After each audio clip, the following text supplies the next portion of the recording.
Alam nyo, ang tapang-tapang ni Julia. Bumisita pa naman sa Samar, sa lalawigan ng mga waray-waray. Pinili pa niya isang waray. Pinili pa niya hindi lamang isang waray at isang Philippine Coast Guard na alam niya ang mga assignments. Hindi lamang sa Manila, hindi lamang sa malalapit na probinsya.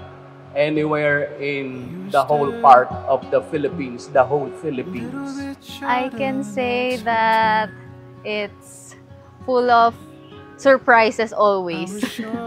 And the right love. Anong klaseng girlfriend? Very understanding, very caring, very loving. Kumbaga, yung lahat ng hinahanap ko sa isang wife, nasa kanya talaga.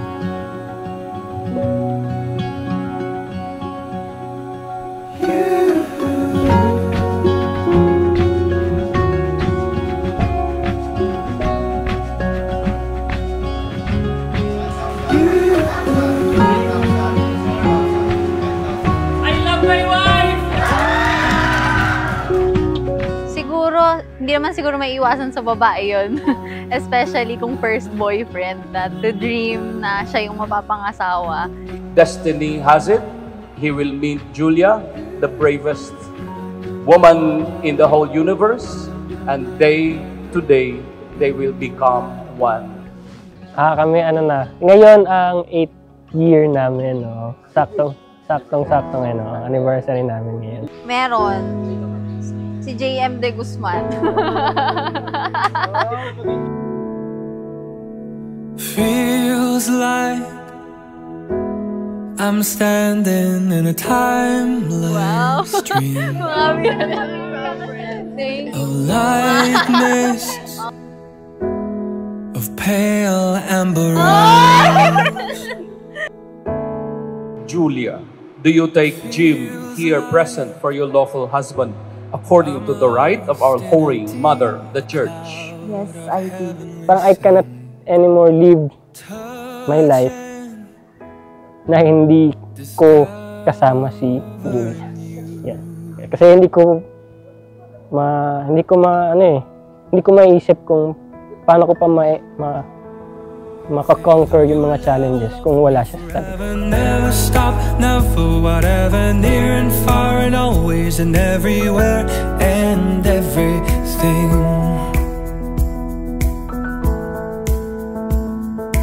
I love you always, forever, near and far, closer together, everywhere.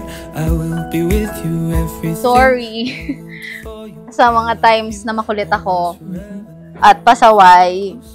And ako pa rin ang pinaka-baby girl nyo. Yun lang. I love you both. So, iwasan ang alak. Alagaan mong kalusugan mo para maabutan mo pa mga apo mo. Sana nga. Para dalian mo.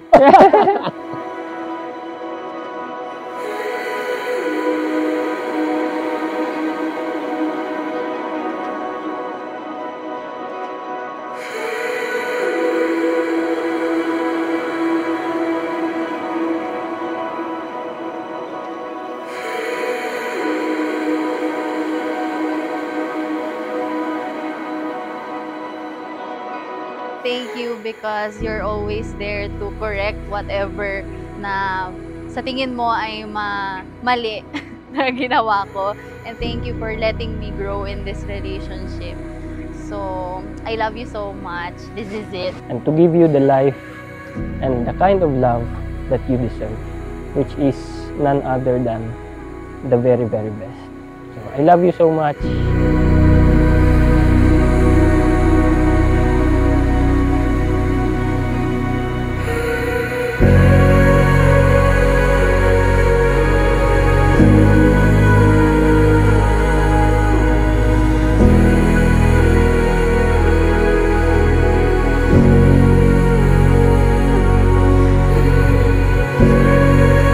Ikaw ang pinakamabait na tao na kilala ko, pinakamapagmahal, pinakamaalaga, and Yun, I want to spend the rest of my life with you.